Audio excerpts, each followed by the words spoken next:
Hello everyone, welcome back to our channel Swastha wonders. నా intermediate fasting 100 days ఛాలెంజ్లో ఇది day 61. నేను 16:8 విండో చేస్తున్నా. 16 hours fasting, 8 hours eating window. నా eating window morning 9 to evening 5 o'clock.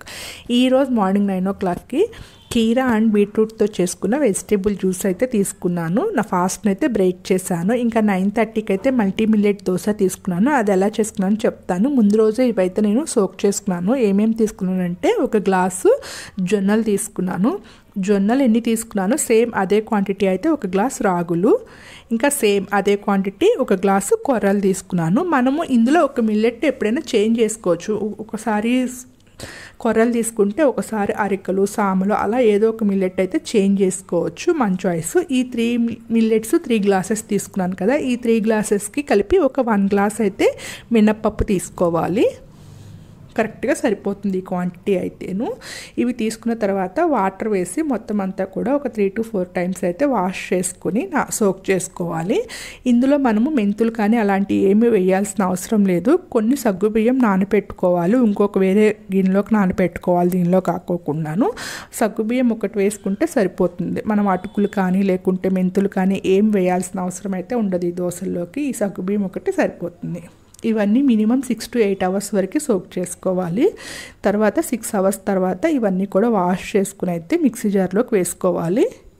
ఈ పప్పు వేసుకున్న తర్వాత, అదే మిల్లెట్స్ వేసుకున్న తర్వాత అందులోకి ముందుగానే నానబెట్టుకుని సాబుదానా కూడా, సగ్గుబియ్యం కూడా యాడ్ చేసుకుని కొన్ని వాటర్ వేసుకుని మెత్తగా అయితే మిక్సీ చేసుకోవాలి పిండిని అయితేను. మిల్లెట్స్ ఎప్పుడు కూడా కంపల్సరీ 6 to 8 hours అయితే సోక్ చేయాల్సిందేను. లేకుంటే డైజెస్టివ్ ఇష్యూస్ అయితే చాలా వస్తాయి. ఇంకా గ్యాస్ట్రిక్ ప్రాబ్లం ఉన్న వాళ్ళకైతే ఇంకా ఎక్కువ అవుతుంది. అందుకని చెప్పేసి మిల్లెట్స్ ఎప్పుడు కూడా సోక్ చేసి తీసుకుంటే హెల్త్కి చాలా మంచిది. ఇంకా ఈ పిండిని నైట్ అంతా కూడా ఫర్మెంట్ చేసుకోవాలి.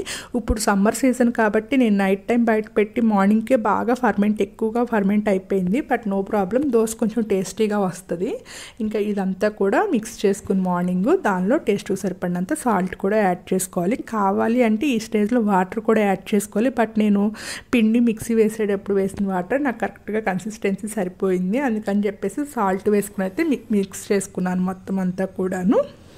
మిక్స్ చేసుకున్న తర్వాత స్టవ్ పైన ప్యాన్ పెట్టుకుని నార్మల్ దోశ వేసుకున్నట్లు వేసుకోవడమేను. బాగానే వస్తుంది దోశ అయితే. మనం అటుకులు కానీ మెంతులు కానీ ఏం వేయకపోయినా కూడా దోశ బాగానే వస్తుంది, ప్రాబ్లం ఏం లేదు. ఇది 1 దోశ తిన్నా కూడా మనకి హెవీగానే అనిపిస్తుంది స్టమక్ అయితేను. మిల్లెట్స్ త్వరగా మనకి అంటే డైజెస్ట్ అవ్వడానికి టైం పడుతుంది కాబట్టి త్వరగా ఆకలి అనేది వేయదన్నమాట. కొంచెం లైట్గా ఆయిల్ అయితే వేసుకుని కాల్చుకుని ఒక దోశ అయితే తీసుకున్నాను బ్రేక్ఫాస్ట్లోకి అయితేను. దానిలోకి అయితే కోకోనట్ చట్నీ తీసుకున్నాను. ఇలా దోశ లేకపోతే ఇడ్లీ తీసుకున్నప్పుడు నేను ఎక్కువ కోకోనట్ చట్నీ కానీ లేకుంటే పల్లీ చట్నీ కానీ ప్రిఫర్ చేస్తున్నాను. బట్ ఆ హ్యాబిట్ చేంజ్ చేసుకుందాం అనుకుంటున్నాను, చేంజ్ చేసుకోలేకపోతున్నాను. వీటిల్లో కొంచెం ఎక్కువ క్యాలరీస్ ఉంటాయని చెప్పేసి వేరేది చేంజ్ చేసుకుందామన్నా వేరే చట్నీ చేంజ్ చేసుకోలేకపోతున్నా. బట్ ట్రై చేస్తాను. ఇంకా ఆఫ్టర్నూన్ లంచ్లోకి వచ్చేసి బ్రౌన్ రైస్, ఆకుకూర పప్పు, ఇప్పుడే పన్నీర్ ప్రిపేర్ చేశాను, హోమ్మేడ్ పన్నీరు. ఇంకా బాగుంది కదా అని చెప్పేసి కొంచెం పన్నీర్ అయితే తవాలో వేసి సాల్ట్, రెడ్ చిల్లీ ఫ్లేక్స్ వేసి ఫ్రై చేసుకుని అది కొంచెం పెట్టుకున్నాను. ఇంకా కొంచెం సలాడ్, కీరా సలాడ్, కర్డ్ అయితే తీసుకున్నాను. ఇది నా ఆఫ్టర్నూన్ లంచ్. ఆఫ్టర్నూన్ లంచ్ తిన్న తర్వాత ఈవినింగ్ డిన్నర్. అంటే ఆఫ్టర్నూన్ లంచ్ కొంచెం లేట్గా చేశాను. దానివల్ల అంటే 2:30 అయిపోయింది, ఈరోజు లేట్ అయిపోయింది. దానివల్ల నాకు ఈవినింగ్ కొంచెం ఆకలిగా అనిపించలేదు. అందుకని సింపుల్గా అయితే వాటర్ మిలన్ తీసుకున్నాను. ఈరోజు నా ఫుడ్ అయితే ఇది. Thank you for all. Please like, share and subscribe to my channel.